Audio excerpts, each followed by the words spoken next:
Hello बच्चों। तो अभी हमने आईसीएसई के कुछ टॉपिक्स कल ख़त्म किए थे 9th के। अभी सर्ट्स और इंडाइसेस जो मेन टॉपिक है, जिसमें ज़्यादा तकलीफ भी होती है बच्चों को और थोड़ा सा आगे भी ये यूज़फुल है। ठीक है, तो आज वो वाला टॉपिक ख़त्म कर दे। तो अभी सबसे पहले सर्ट्स इंडाइसेस ये होता क्या है, पहले ये समझेंगे हम। अब इसमें हम देखेंगे कोई भी इरेशनल नंबर हो, जब इसके पावर के बारे में जब हम बात करते हैं, तो अब यहाँ पे 3⁻1/2, तो दिस थिंग, अब ये जो है इस चीज़ को हमें और सिंप्लीफाई करना है।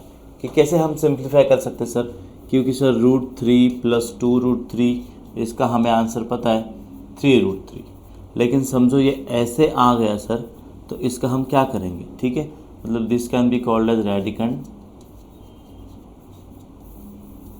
ठीक है, तो अभी इसके जैसे क्वेश्चंस कि जिसमें रूट वाली चीज़ें हैं, मतलब हम 1/√3 1/√5 ये कैसे हम सॉल्व करेंगे, इस चीज़ को हमें अभी यहाँ पे ध्यान रखना है। ठीक है, तो करते हैं। जैसा ये टॉपिक है, ठीक है, अभी यहाँ पे टॉपिक का नाम दे देंगे हम रैशनलाइजेशन। अब सबसे पहले मैं आपको वर्ड का मीनिंग बताऊंगा। रैशनलाइजेशन मतलब होता है, मैंने आपको 2 रुपये मांगा, आपने मुझे 2 रुपये रिटर्न दिए, तो ये जो लेन देन हुआ ये बहुत ही रैशनल हुआ। मैंने आपको 2 रुपये दिए, आपने भी मुझे 2 रुपये दिए, तो दिस इज़ कॉल्ड रैशनलाइजेशन। इसका ये जैसा है, इसका अपोजिट वर्जन क्या होगा, मतलब न्यूटन्स का जैसे थर्ड लॉ होता है एक्शन रिएक्शन, तो वैसे ये रैशनलाइजेशन होगा। अब इसका सर ये नीचे में है, तो हम क्या करेंगे, इसका अपोजिट वर्जन जो है सेम इनटू और डिवाइड करने की कोशिश करेंगे। मतलब जो चीज़ प्लस में है उसी चीज़ को हम माइनस में लाएंगे। ठीक है, अब अगर हम यहाँ पे देखेंगे तो सर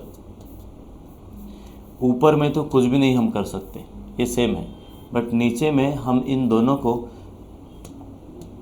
ये देखिए आपको दिखेगा दोनों के बीच में इनटू है। और थोड़ा सा आप और अच्छे से देखोगे तो यहाँ पे आपको समझेगा कि a + b और a - b हुआ है। अभी a + b a - b दोनों का इनटू कितना होता है sir,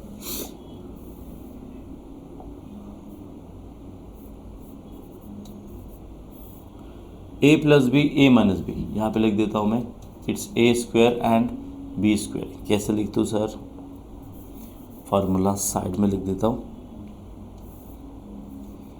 a - b a + b, इसका मतलब होता है a² - b²। ये फार्मूला हमें पता चाहिए। अगर ये फार्मूला हमें पता है तो फिर then we can use the such things. ठीक है, अब a मतलब यहाँ पे क्या हुआ सर, √3 का स्क्वायर, 2 का स्क्वायर और बीच में माइनस। अभी देखो माइनस ये आ गया, √3 का 3 आ गया और 2 का 4 आ गया। अभी हमें पता है सर कि ये जो चीज़ है 3 - 4 ये होता है -1, तो आप यहाँ पे ना लिखते हुए यहाँ पे लिखिए और फाइनल आंसर विल बी √3 - -+2। तो ये इस तरह हम जब सॉल्व करेंगे तो इस चीज़ को हम बोलेंगे कि this is called rationalisation of any irrational number या irrational term.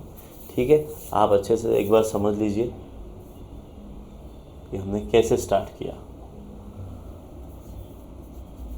This was our question, और फिर हमने सेम टर्म को ऊपर नीचे दोनों टाइम लगाया। ऊपर में कुछ भी नहीं है सर, नीचे में जो हुआ वो हुआ। ठीक है, so this is the term, this is the method we can call as rationalisation. ठीक है, अब और इसमें क्वेश्चन करते हैं।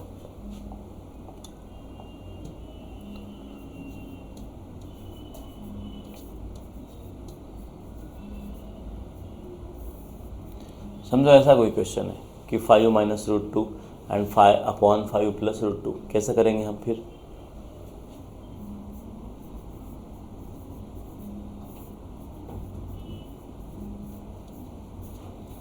अभी सर ये वाला तो सेम हो गया। अभी पता है आपको कि a - b जब सेम होता है तो it will be a - b का स्क्वायर, a² + b² - 2ab। अब नीचे में क्या होने वाला है sir, a + b a - b, तो आंसर रहेगा a² - b²। अब यहाँ पे हम करेंगे इसका एप्लीकेशन।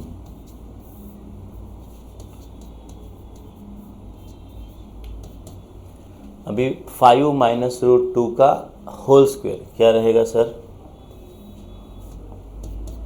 25 प्लस रूट 2 का square minus 2 into 5 into root 2 upon 25 minus 2। अब ये 25 प्लस 2 माइनस 10 रूट 2 आएगा अपॉन 23। तो 27 10 रूट 2 अपॉन 23। डन। इस तरह हम और भी क्वेश्चन सॉल्व करते करते चीज़ें हम सीख जाएंगे कि एग्जैक्टली हमें रैशनल नंबर कैसे सॉल्व करना है। अभी एग्ज़ाम में ये हुआ एक टाइप, दूसरा आता है फाइंड द वैल्यूज ऑफ ए और बी वाला, उसके भी और टाइप्स आते हैं, वो भी हम करेंगे। ठीक है, यस।